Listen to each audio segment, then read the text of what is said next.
internacionales, así que vamos a escuchar seguidamente la conferencia Banca Digital, la experiencia de Brasil. En esta oportunidad nos acompaña Joao Becerra Leite, él es líder global de tecnología. Tiene más de 35 años de experiencia en las industrias de tecnología, pagos y banca de Brasil. Se desempeñó como director general de Itaú Unibanco, donde ocupó varios cargos ejecutivos.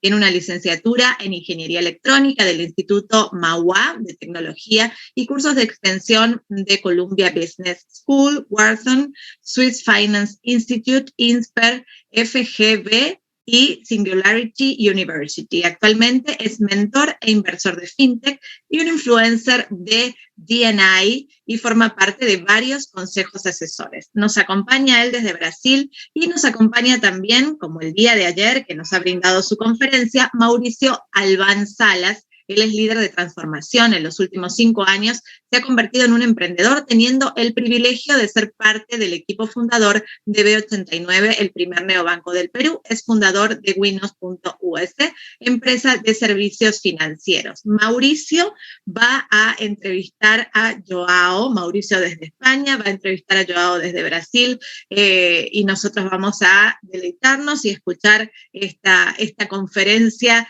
que tiene algo que ver también con una especie de entrevista, y todos ustedes van a poder brindarnos las preguntas que surjan para el final de este momento, que podamos brindarles las preguntas a ambos. Muy buenas tardes, Mauricio, muy buenas tardes, Joao. Gracias, Paula. Paola, muchísimas gracias. Bueno, es un placer y un honor para mí realmente estar en este panel con Joao. A pesar de que trabajamos mucho juntos en Itaú, es la primera vez que compartimos panel, ¿no? Es la primera ocasión que primero porque Joao es muy ocupado y muy demandado como panelista, ¿sí? Está por todo lado. Muchísimas gracias, Joao, por tu tiempo y muchísimas gracias por participar en el tercer Congreso de Banca Digital. Quisiera hacerte unas preguntas, ¿no? Hay fuertes vientos de innovación que están viniendo de Brasil y parece que en gran parte se debe al espíritu emprendedor de los brasileños, pero también se siente que el regulador, el Banco Central de Brasil, tiene un papel protagonista, ¿no? Escuchamos que Brasil está liderando en Open Banking, en Open Finance, ¿sí? El banco emisor implementó una plataforma de pagos inmediatos, que creo que es Pix, y está avanzando en el real digital, ¿no? Recientemente leí una entrevista del gerente general del Banco Central de Brasil que hablaba de la proximidad del real digital. ¿Qué está por detrás de la apertura y la dinámica del regulador? Porque realmente nos está sorprendiendo a todos. Muy bien, Mauricio, gracias. Primero, gracias por la invitación. Voy a pedirle su permiso para hablar en portuñol. Si tú no me das el permiso, voy a hablar en portuñol de cualquier jeito, porque eso hablo. Y tú traduces para a nuestro público, por favor. Creo que, hablando de Banco Central, tenemos que compreender o que está ocorrendo no mundo. Mas vamos falar de Banco Central em Brasil. O Banco Central de Brasil está executando uma transformação no mercado financeiro de Brasil. Realmente, a menudo digo que é uma viagem regulatória que traz inovação. É uma viagem de redução da assimetria da informação, que conduz ao caminho das finanças abertas, a democratização dos pagos e o crédito. Também trago vários cambios que romperam os monopólios e os esquemas de pagos de los monopólios. O Banco Central estudou o melhor de China e Europa e lo trago a Brasil. E será uma referência para o mundo, com certeza. Roberto Campos, é o atual general manager de presidente, é muito moderno, se adhiere à tecnologia e é considerado hoje um dos melhores chefes de bancos centrais do mundo, porque busca genuinamente uma transformação, apesar de toda a agitação política que vive o Brasil hoje com as eleições. E creio que lo principal es que el Banco Central tiene un mindset de regulación para la innovación, no solamente regulación por la burocracia. ¿Comprendes? Excelente, eso está creando un ruido en el mercado impresionante. Y como tú dices, va a ser una referencia, va a ser un benchmark para América Latina y para el mundo, ¿no? Es impresionante lo que está sucediendo. Y un poco volcándonos al mundo fintech, ¿sí? Y hablando específicamente del globo, de la globalización. ¿Cómo está el mercado fintech? ¿Qué está aconteciendo a nivel mundial? ¿Qué sientes tú como experto del sector?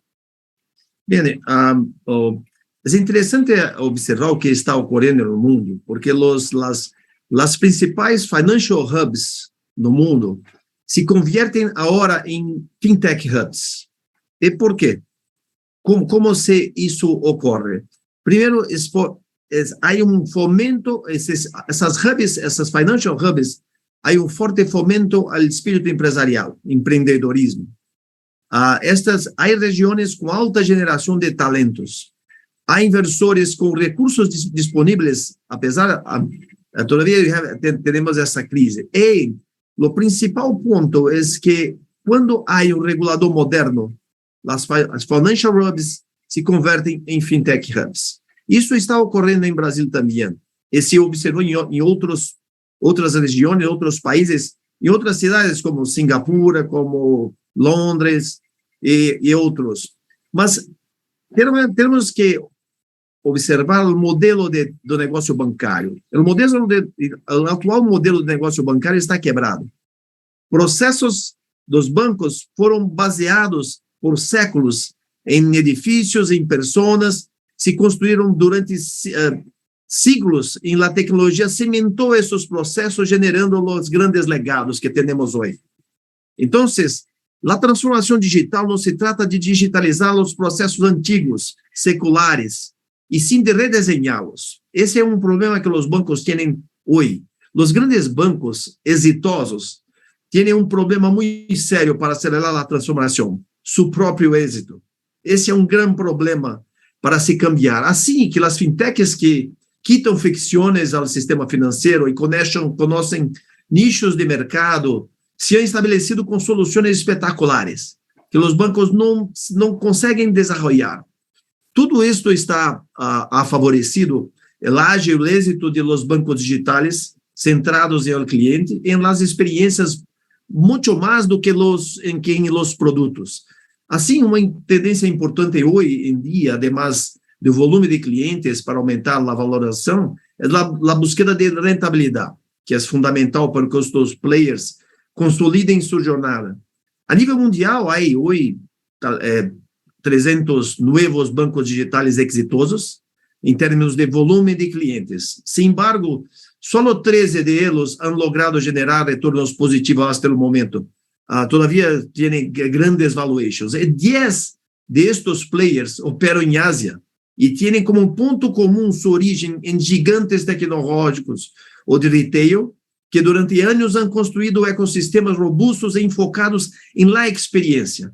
Podemos hablar de WeBank, MyBank, Rakuten, Paytm, Starling en Inglaterra, Tinkoff en Rusia y KakaoBank. Entonces, creo que la tendencia hoy para las fintechs y para los bancos digitales es el foco en la experiencia y no en el producto, que ahora los bancos ofrecen los productos desconectados de las experiencias. Y las fintechs están se aprovechando de este espacio para preencherlos. Para rellenarlo, ¿no? Pero yo quiero rescatar una frase tuya que me pareció muy interesante, digamos que los bancos tradicionales son víctimas de su propio éxito, ¿no? Al tener un legado tan pesado que intentan cambiar y les cuesta muchísimo cambiar, y la velocidad en la que lo pueden hacer es mucho más despacio de la que puede tener una fintech, ¿no? Interesante. Creo que los bancos están muy presos, muy focados en su balanzo fiscal. No sé si me comprendes. Su balanzo fiscal, ao invés de se focar no futuro, ao se focar em resultados futuros, a transformação. A transformação não se faz solamente pensando no dia de hoje, ou no ano, neste ano, mas temos que pensar nos próximos 5 anos, como hace China, por exemplo, se há planos quinquenais. Interesante. Yo ya perdí la cuenta del número de fintechs que hay en Brasil, ¿no? Hay muchísimas. ¿Qué está pasando ahí? ¿Va a haber una consolidación del mercado? Porque yo recordaba que cada semana se anunciaba un nuevo banco digital. Es muy dinámico, es un mercado muy dinámico. Hoy creo que existem alrededor de 1.400 fintechs em Brasil, Maurício. E a maioria delas nasceram como bancos digitais. Pero esse segmento de la banca digital em Brasil é muito competitivo. Há muitos bancos digitais em Brasil. E muitas empresas que abrem suas próprias digital wallets e têm dificuldades para monetizar, já que estes serviços tendem a converter-se quase em direitos universais, a custo zero. Por lo tanto, existe a necessidade de monetizar com serviços adicionais. Em esse segmento já se observam algumas consolidações e alguns write-offs. Mas, sin embargo, o campo de fintech é muito mais amplo. Contamos com fintechs de pagos, de automatização de pagos, fintechs de seguros, fintechs de câmbio, FX, fintechs de inversões, de gestão financeira, agregador financeiro, crédito e também de Bank as a Service. Em Brasil, agora, há uma especialidade que é Bank as a Service. A maioria dos bancos em Brasil agora, além de empresas como Pismo, DOC, Bankly, que nasceram para a oferta de serviço de Bank as a Service. Agora, os grandes bancos como Itaú, como Banco Pan, Banco BV, também estão ofertando agora, provendo serviços de Bank as a Service. Esta é uma tendência. Todos os dias temos uma nova fintech, porque este entorno necessita novas soluções. Há muito espaço para fintechs que retiram fricção do sistema financeiro e para que compreendam melhor os nichos. E minha predição em Brasil, apesar da escassez de inversões agora, é que com as novas regulações de Open Bank e pagos, esse número se duplicará em 2 anos. Impresionante, impresionante. Yo quiero rescatar 2 puntos. Uno es del anterior comentario que hiciste, es que las instituciones financieras para sobrevivir tienen que tener un foco más a mediano plazo, de 5 años, ¿no? No ver el balance sheet, ¿no? El estado de resultados de los estados financieros de hoy, sino que tienen que tener una visión como tiene China de una planificación de 5 años, ¿no? Entonces yo creo que eso es un tema muy importante que vale la pena rescatar.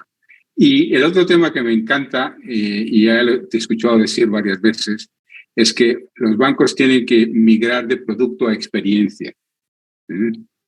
En general, las instituciones financieras tienen que dejar de pensar en productos y pensar en experiencia.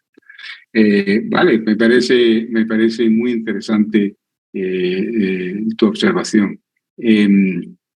Uno de los temas que a mí me fascina es cómo ha evolucionado Open Banking o ha evolucionado los pagos instantáneos, ¿sí? De persona a persona en Brasil, ¿no? Y la regulación de Open Banking ya está en efecto por un tiempo, ¿no? Igual que Pix. ¿Qué impacto estas plataformas, estas facilidades han creado para el consumidor, para el ciudadano de a pie, para la persona común? ¿Qué valores están generando con el Open Banking y Pix? Creo, bom, Pix é nosso pago instantâneo. Claro, como na realidade, o Banco Central, quando implementou o Pix em Brasil, o pagamento pago instantâneo, mais do que uma regulação, o Banco Central ha produtizado o mercado, porque WhatsApp Pay, todos os Pays não entraram em Brasil, não foram exitosos porque o Banco Central produziu o Pix, o pago instantâneo, que é nacional, que é gratuito, que não se paga, é custo zero, não para as empresas, mas para os indivíduos. E agora o Pix está totalmente implementado. Há outras etapas como iniciadores de pagos, que agora há regulações para que, por exemplo, um retailer, ou para um banco, ou para qualquer empresa pueda iniciar um pago automaticamente. E isso se transfira o recurso. Mas em Brasil, o volume negociado chegou ao redor de 7,5 bilhões de reais, que é mais de $1 bilhão. Então, é quase todos os dias, são 80 milhões de transações todos os dias, Maurício. E temos agora quase de 500 milhões de chaves registradas. Wow. Claro que muitas vezes eu tenho uma chave com um banco, tenho com outro banco também. Mas desde o lançamento em novembro de 2020 até maio de 2022, isso é um número impressionante, porque em muito pouquíssimo tempo. E agora o brasileiro está cambiando a atitude de pagar com o cartão de crédito, a tarjeta, para fazer a transferência por Pix. As transferências entre bancos, que no Brasil eram quase que instantâneas, eram pagas, eram como 50 centavos de dólar. Agora é de graça, não se paga nada, e o pago é instantâneo, a transferência é instantânea. É espetacular quando se trata de experiência do cliente. E todos os bancos tiveram que seguir o Banco Central. E agora o Banco Central está exportando a tecnologia para outros países, como Colômbia e Uruguai também.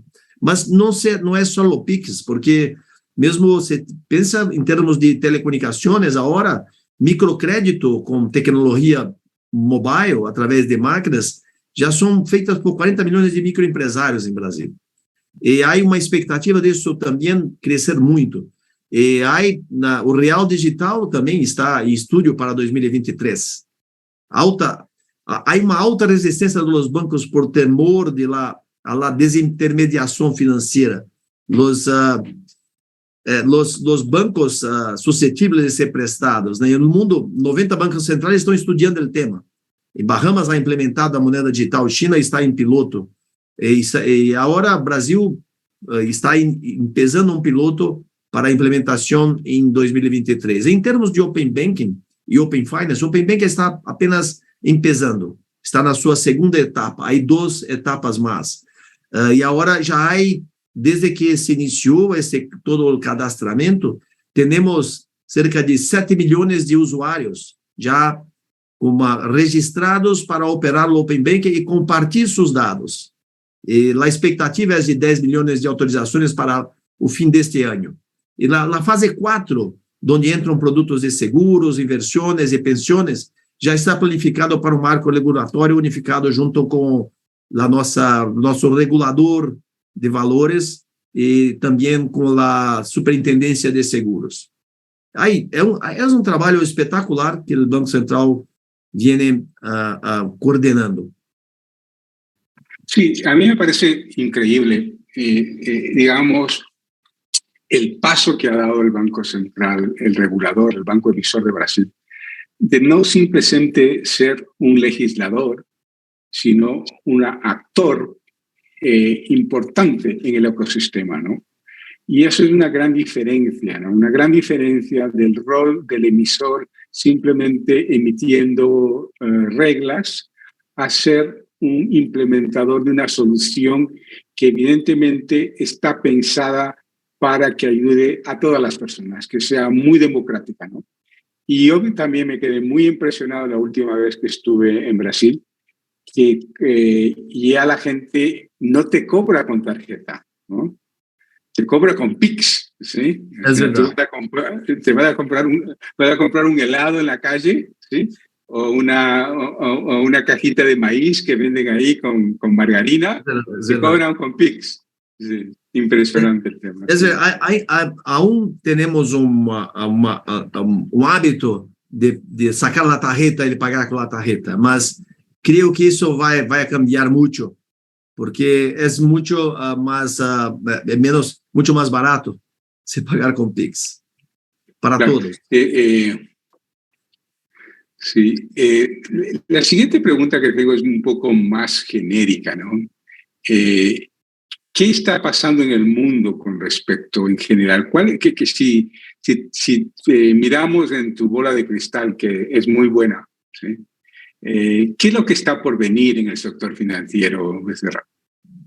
Creo que empezamos con los bancos, que yo, como tú sabes, yo trabajé por 36 años en un grande banco.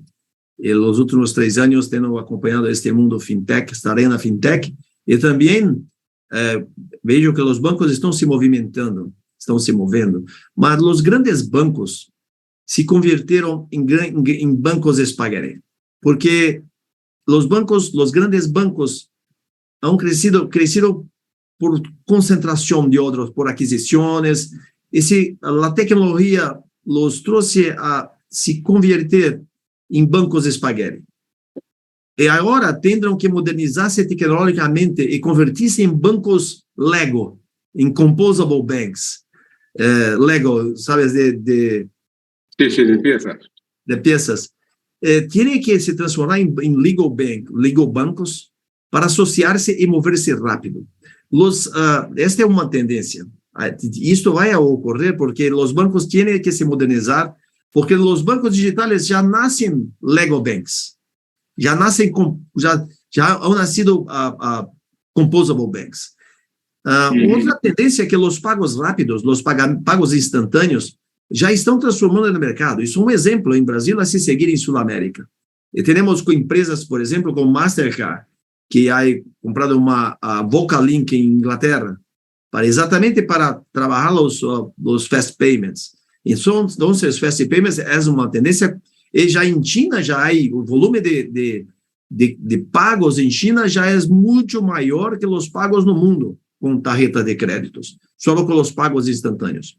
Open Bank trará consigo uma grande democratização de los dados bancários e sacará a cola de Open Finance e Open Everything.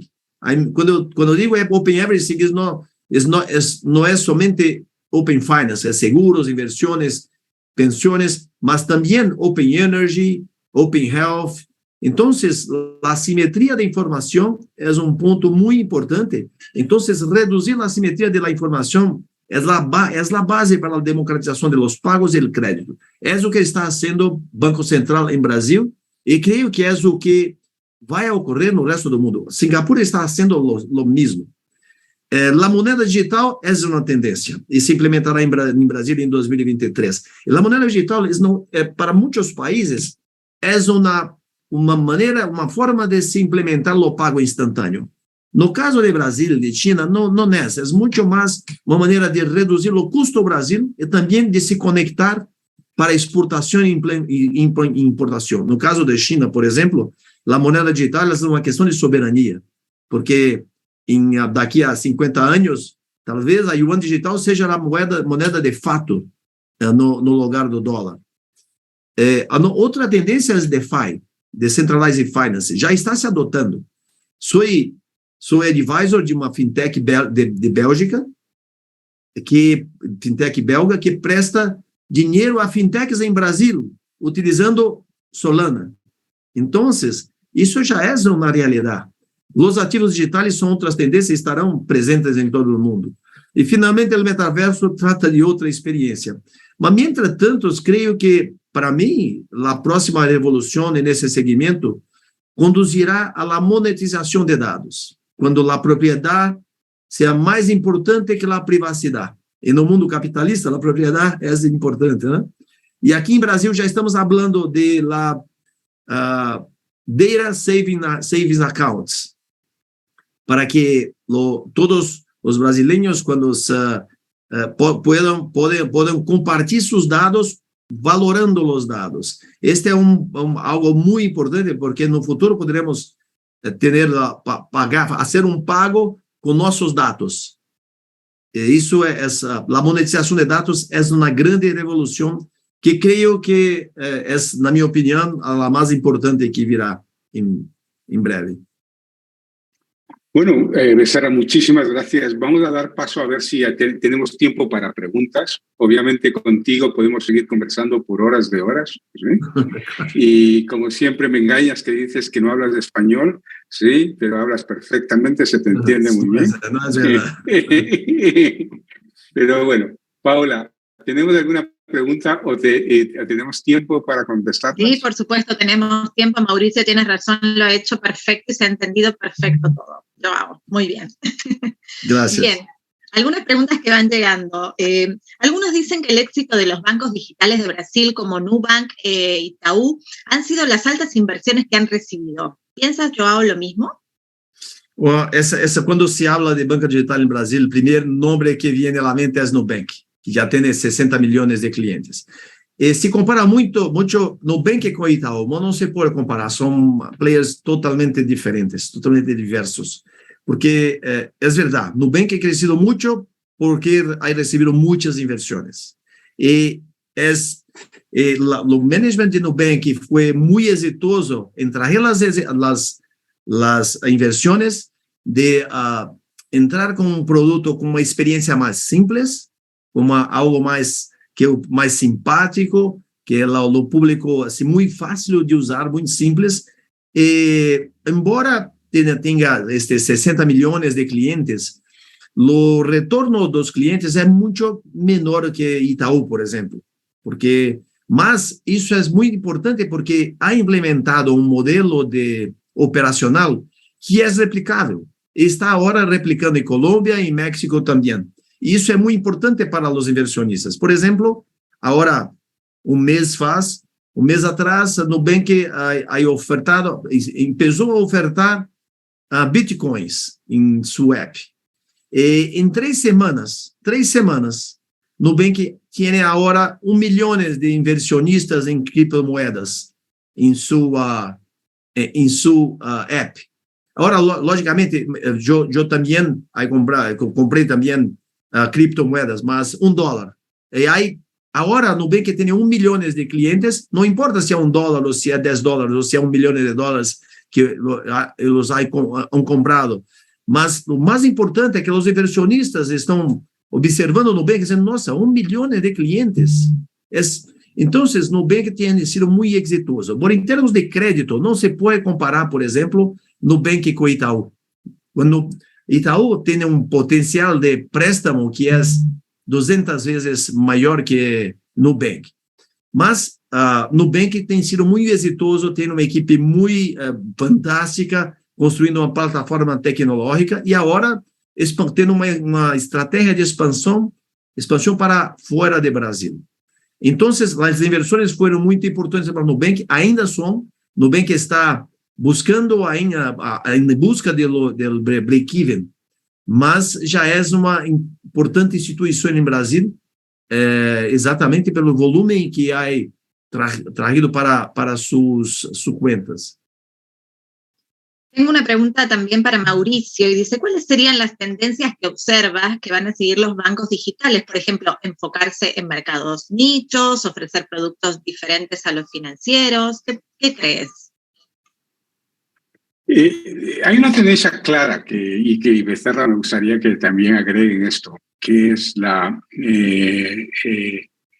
verticalización de la banca, ¿no? Entonces, existe verticalización para que la banca, como decía Becerra, al ser orientada a experiencias específicas para una comunidad o para un grupo demográfico, ¿no? Entonces, me acuerdo que no sé si sucedió, pero en una de mis visitas a Brasil se estaba pensando abrir un banco para la gente que conduce camiones, para los camioneros, ¿sí? ¿Por qué? Porque ahí lo que se trata de llegar es a una experiencia muy específica que beneficie a ese sector, a ese grupo, a ese nicho, a ese cluster, ¿no? Entonces, hay una tendencia de una clusterización de los bancos digitales para ofrecer una experiencia muy específica orientada a un grupo. Obviamente, tú tienes que medir tu mercado. O sea, montar un banco digital para camioneros en Perú no tiene suficiente volumen para realmente ser rentable. Pero en Brasil, como es un monstruo, ¿sí?, si tienes ese volumen, ¿no? Entonces, tienes que entender que quizás tus clusters, dependiendo del mercado en que operas, podrían ser diferentes, ¿no? Entonces, hay banco para mujeres, hay banco, ¿sí? Hay todo este tipo de clusterización de la banca. Y creo que es una tendencia que se va a mantener. Que Mauricio, no sé si... es interesante porque ahora en Brasil hay un banco que creció con 1 millón de clientes en 2 meses, que es un banco de un influencer, por ejemplo. Y el influencer tiene mucha atracción y ahora está trabajando la retención. Mas creo que están haciendo nuevas fintechs con foco en nichos, como Mauricio ha mencionado, y fintechs de empresas de energía renovable, fintechs de minoristas, e também, como Magalu, Mercado Livre está lançando seu banco digital em Brasil, todos com mais de milhões de clientes. E os grandes bancos também estão lançando seus bancos digitais. Então, é mercado muito competitivo e os nichos, creio que há espaço para os nichos. Mas a tendência é cada vez mais uma associação maior entre os grandes bancos e as fintechs, ya seja com aquisições ou com grandes bancos que proporcionem o core bancário e as fintechs ao frente. Creio que strategic partnerships é a palavra clave para o futuro nesse mercado. Claro, esa focalización específica para brindar soluciones a cada tipo de público, ¿no? Exacto. ¿Cómo podrías resumir, ya has hablado de esto, ¿no? Pero ¿cómo podrías resumir los factores que han permitido el importante desarrollo de la banca digital de Brasil, en donde más del 45% de los brasileños tiene una cuenta en un neobanco? Well, creio que em Brasil há fomento ao espírito empresarial agora, que alguns marcos regulatórios que as mudanças, algumas regulações que han cambiado, que agora incentivam, estimulam as startups, as fintechs para entrarem como players. Temos, apesar da crise, temos inversores com recursos disponíveis. E esses inversionistas agora são externos ou mesmo próprios, como os minoristas e outros. Mas eu creio que o regulador, toda a regulação do Banco Central tem sido o principal fator que ha hecho o surgimento de novas fintechs e vão fazer este número sair de 1.400 para 2.500 em 2 anos, certamente. Creio que o regulador é o principal. Em Brasil, temos talvez um ponto de atenção, que é a geração de talentos. Teríamos que ter muito mais talentos em Brasil para esta oferta tecnológica e para a demanda da população de Brasil para sustentar esta modernização. Yo tengo otra pregunta que dice, ¿cómo observas el desarrollo del ecosistema fintech ya saliendo de Brasil en Latinoamérica? ¿Y qué países, según tu opinión, están avanzando más fuera de Brasil?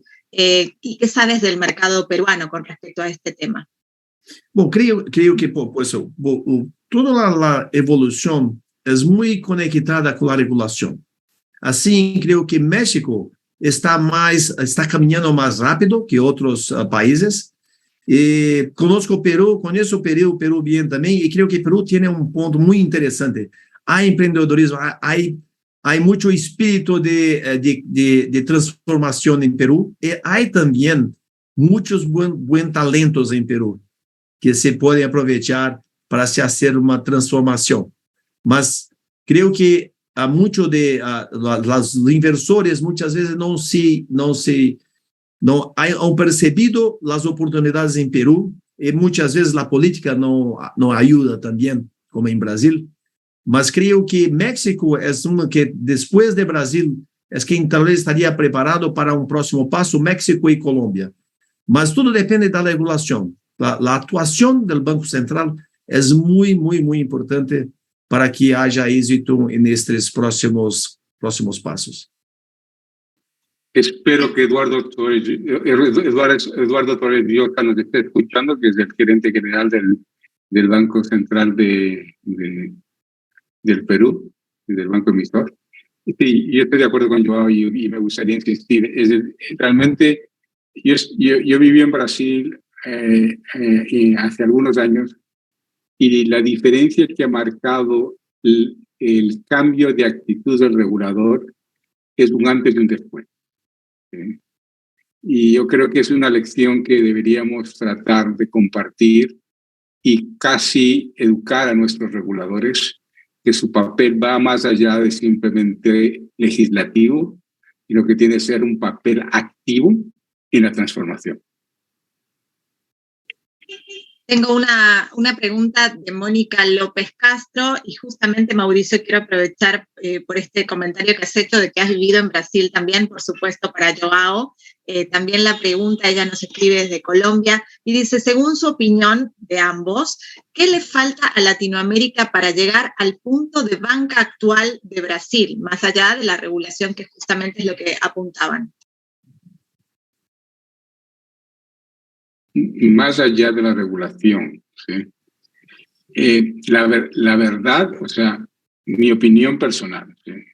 Yo creo que el espíritu de emprendimiento que uno encuentra en Perú es muy fuerte. El espíritu que yo he encontrado inclusive en Ecuador. ¿Sí? Recientemente yo hablaba con un colega y él recién abrió operaciones en Ecuador y quedó muy impresionado con el talento en Ecuador. Pero lo que creo que el mayor obstáculo es la regulación. Sí, yo veo que en América Latina compartimos muchas destrezas, muchos aspectos culturales y no carecemos del espíritu de emprendimiento, ¿sí? Que es la otra parte, el otro ingrediente de la salsa, ¿no? Es la regulación para mí, sigue siendo el mayor obstáculo, ¿no? Y mientras los reguladores no entiendan de que están aquí no para simplemente hacer de un control y un cuidado a la estructura sistémica, sino para abrir y transformar y generar valor a través de esa transformación, va a ser difícil avanzar. Pero Becerra, por favor. Não, creio que penso o mesmo, Maurício. Creio que a regulação é fundamental. E isso traz outro fator que é muito importante, que é a confiança dos inversionistas, tanto internos como externos ao país. Eu creio que Peru pode trabalhar muito este lado, essa regulação e também a confiança de inversionistas, e creio que é ponto que facilmente se pode trabalhar para fazer cambio importante em Peru. E também, Paula, estou à disposição de todos para fazer essa conexão com o Banco Central em Brasil, para aprender pouco com aquilo que nós passamos acá em Brasil. Perfecto, muchas gracias por tu predisposición. Y aquí tenemos otro comentario de Enrique Mariano. Dice, buenas tardes, maravilloso debate acá y aún mejor con José Becerra de Brasil. Les agradece óptimas reflexiones y comparaciones entre Brasil y otros países de la región. Queremos agradecerles a quienes nos están haciendo llegar estos comentarios. Realmente son muy, muy provechosos para nosotros y vamos a cerrar esta especie de entrevista, debate, conferencia, agradeciéndoles a los dos por cada una de las opiniones que nos ha vertido, tanto Mauricio como Joao han enriquecido muchísimo este tema con las opiniones de cada uno. Muchísimas gracias. No, gracias a vosotros, gracias por escucharnos. Gracias. Gracias.